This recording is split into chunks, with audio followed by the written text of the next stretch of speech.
Baik, terima kasih kesempatan telah diberikan kepada saya untuk mempresentasikan hasil skripsi saya. Puji syukur atas kehadiran Tuhan Yang Maha Esa, di mana sekarang selalu memberkati kita semua. Dan saya hormati Pak Boskur Sinaga, Eskom Enkom, selaku pembimbing skripsi saya.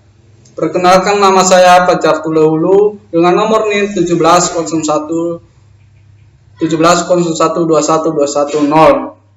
Program Studi Teknik Informatika.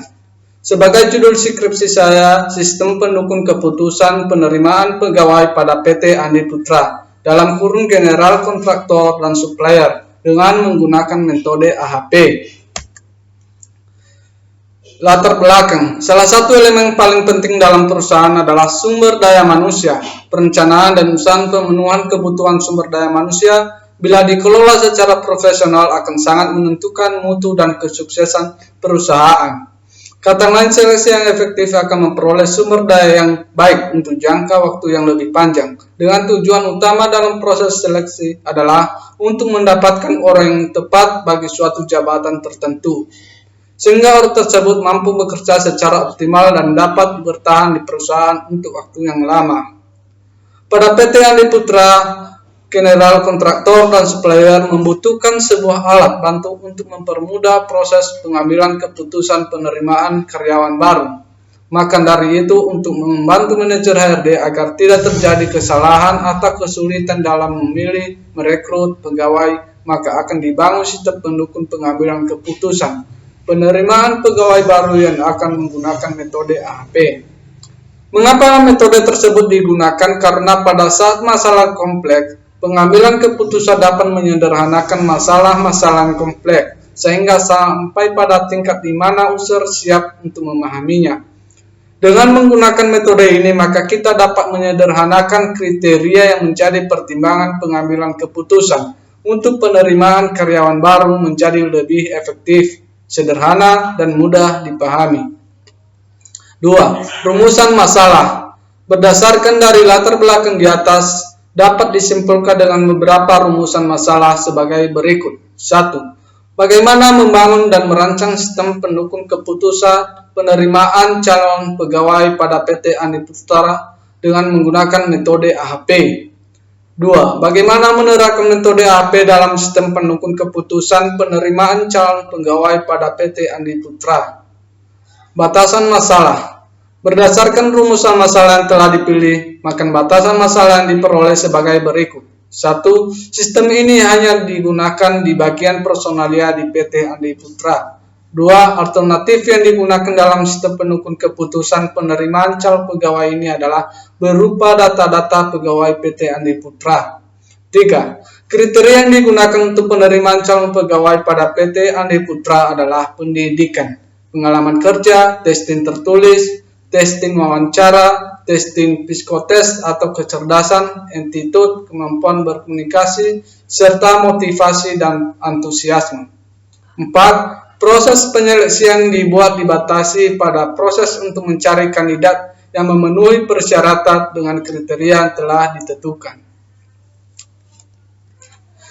Tujuan penelitian. Tujuan dari pengembangan sistem pendukung pengambilan keputusan penerimaan pegawai baru adalah untuk mempermudah dan membantu PT Andi Putra dalam penyeleksi calon pegawai.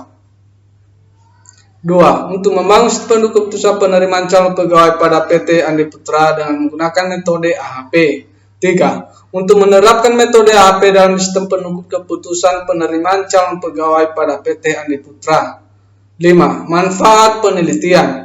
Manfaat yang didapat dalam penggunaan sistem pengambilan keputusan penerimaan pegawai baru adalah 1. Sistem pendukung keputusan yang dapat mempercepat proses menentukan penerimaan calon pegawai pada Andi Putra akan meningkat kinerja perusahaan dalam pengambilan keputusan. 2. Menghasilkan hasil seleksi penerimaan calon pegawai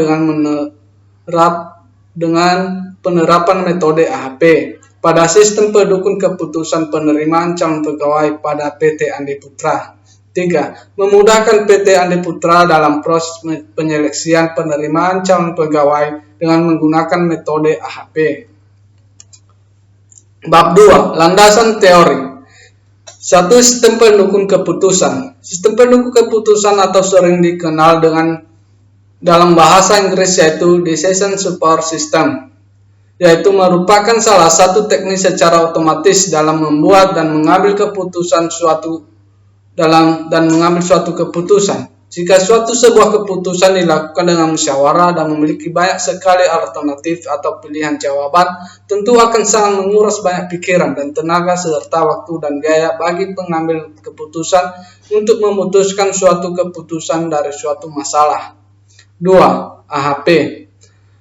AHP adalah metode untuk memecahkan suatu situasi yang kompleks, tidak terstruktur ke dalam beberapa komponen dalam suatu susunan hierarki, dengan memberi nilai subjektif tentang pentingnya suatu variabel mana yang memiliki prioritas paling tinggi guna dapat mempengaruhi hasil pada situasi tersebut. Bab 3. Metode penelitian. 1. Kerangka kerja penelitian. Identifikasi masalah, kemudian merumuskan masalah, kemudian pengumpulan data, kemudian analisis data, kemudian perancangan sistem, kemudian pembangunan sistem, kemudian pengujian sistem.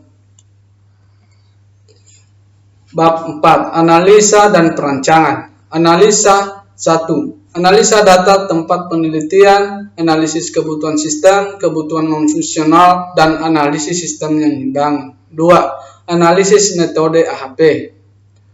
Perancangan sistem. 1. Perancangan sistem yang diusulkan. 2. Perancangan basis data. 3. Perancangan antarmuka. 4. Perancangan masukan. 5. Perancangan keluaran. Diagram alir metode AHP. Dimulai dari kemudian menentukan variabel alternatif, kemudian menentukan kriteria dan subkriteria penilaian, kemudian menentukan menentukan hierarki, kemudian membuat matriks perbandingan berpasangan kriteria, kemudian membuat normalisasi dari prioritas kriteria, kemudian menghitung lambda max, kemudian menghitung nilai C, kemudian nilai CR. CR lebih kurang 0,1 ya. Membuat matriks perbandingan berpasangan alternatif, kemudian membuat normalisasi dari prioritas alternatif, kemudian hasil analisa nilai prioritas kriteria dan alternatif, kemudian hasil perankingan dan rekomendasi penerimaan pegawai baru, dan kemudian selesai. Menentukan kriteria. Data kriteria digunakan sebagai acuan atau dasar dari penelitian. Dalam kriteria yang sering digunakan adalah kode kriteria, nama kriteria, nilai bobot kriteria, dan lain sebagainya. Berikut adalah tabel 4.2 kriteria penilaian penerimaan pegawai baru pada PT Andi Putra, General Kontraktor, dan Supplier. Nomor 1 dengan nomor kode C1 dengan kriteria pendidikan. Nomor 2 dengan kode C2 dengan kriteria pengalaman kerja. 3. Kode C3 kriteria testing tertulis. 4. Dengan nomor kode C4 kriteria testing wawancara. Nomor 5 dengan kode C5 dengan kriteria testing psikotes atau kecerdasan.